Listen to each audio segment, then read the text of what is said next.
Shitty ex-wife is now dying. How to be there for my adult son despite being bitter.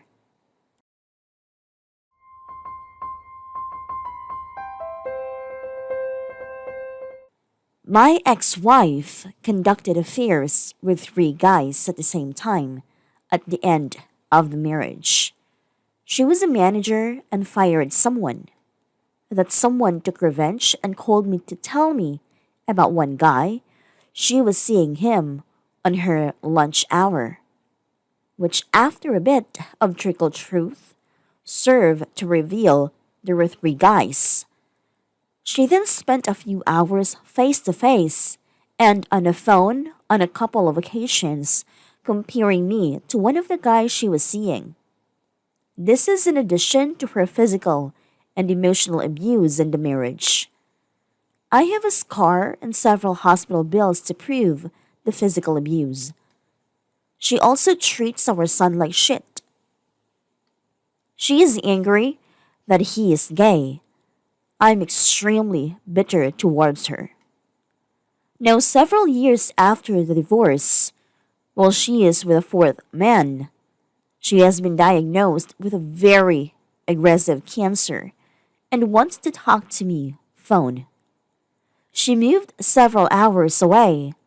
She likely has 60 or 90 days left, but I have to be there for our adult son. I have to admit to thinking it couldn't happen to a better person. It's a terrible thing to think, but the thought won't leave. I hate that I am such a shithead thinking this. I am disgusted with myself, and I'm struggling with that thought while trying to be there for our son. I'm a horrid, disgusting person for this thought, but it won't leave. I'm sick about myself for this, and I don't deserve his love, but I need to be there for him. I disgust myself. He deserves a better man for a dad. How do I get rid of this thought? How do I stop being so disgusting? How could I be there for my son while being such a terrible person with such a terrible thought? Should I speak with her on a phone as she requested? Should I tell her she is forgiven? Assuming that's what she wants to speak about, she isn't, but I can't fake it. You don't owe her a fake forgiveness, it might not even make you feel better. But for the sake of your son, the best you can do is not to badmouth her in front of him or anyone who is still connected to her. Let him go through his pain and grief and be there for him. You are validated to your ill feelings, and you might need to create a private outlet for that, but don't let that near your son while he's hurting, hoping the best for you and your son. It's okay to have negative thoughts. She treated you horribly, so forgive yourself for the way you think about her now. In every action from this point forward, make sure you are doing the right thing for your son. Keep him and his interests in mind. Focus your energy on him. You don't owe your ex-wife anything, but you are soon going to be all he has left, so show up for him.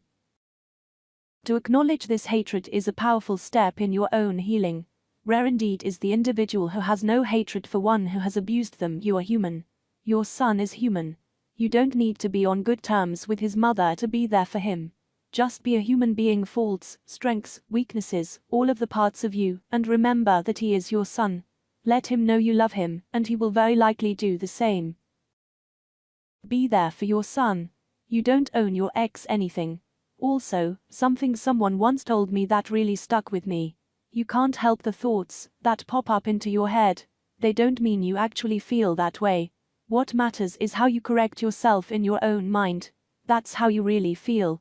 So you thinking she deserves it, but then correcting yourself and feeling bad you ever dared have that thought, that's who you really are, and how you feel.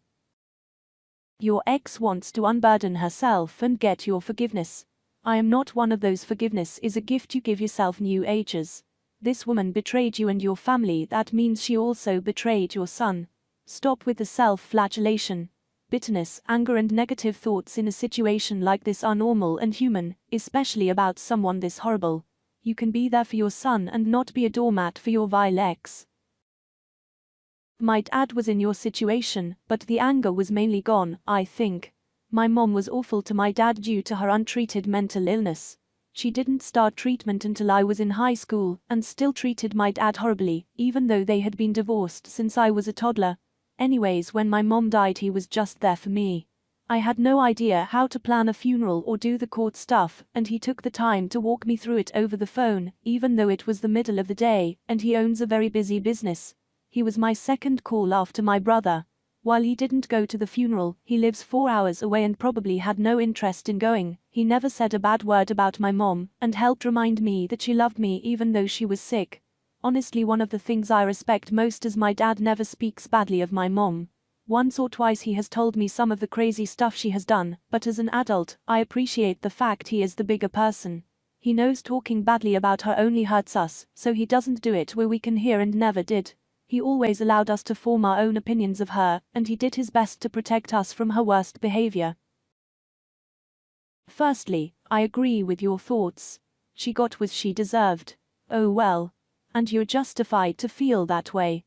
Your monster will no longer walk this earth, and I'm sure it will be a healing and freeing feeling when she passes. Secondly, you do not need to speak to her. You don't owe her shit. I'm sure she might be trying to right all of the wrong she did to you and is trying to repent. Not your problem. And you do not have to listen or be a party that. Third and most important, take yourself and that monster out of the equation.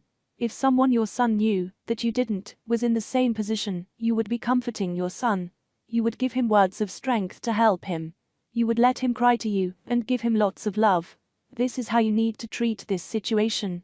You do not need to mention your monster at all. You can just be an ear to listen to your son and remind him that you love him and will be there for him always. I hope you are able to do this. And please do not feel any shame in how you feel. You don't owe her anything. Ask your son what he needs, what support he needs, what communication he needs. Don't beat yourself up too much. I recently went through something similar this year. My mill hated me, was always horrible to me, said awful things about me. Even told me that I didn't deserve to marry her son. You can bet I had some horrible, nasty thoughts when she was diagnosed with cancer. I don't feel like I was a great support to my husband when she passed because I couldn't let go of my anger. I feel terrible now. I should have been whatever he needed. Forget about her and support your son. He needs you, she does not. Honestly, if I was in her situation, I would probably look after myself and not interact with her ex. I don't mean be selfish and ignore her son, just be there for him if he needs someone to talk to about it, listen and let him vent, but don't do anything which makes you too uncomfortable.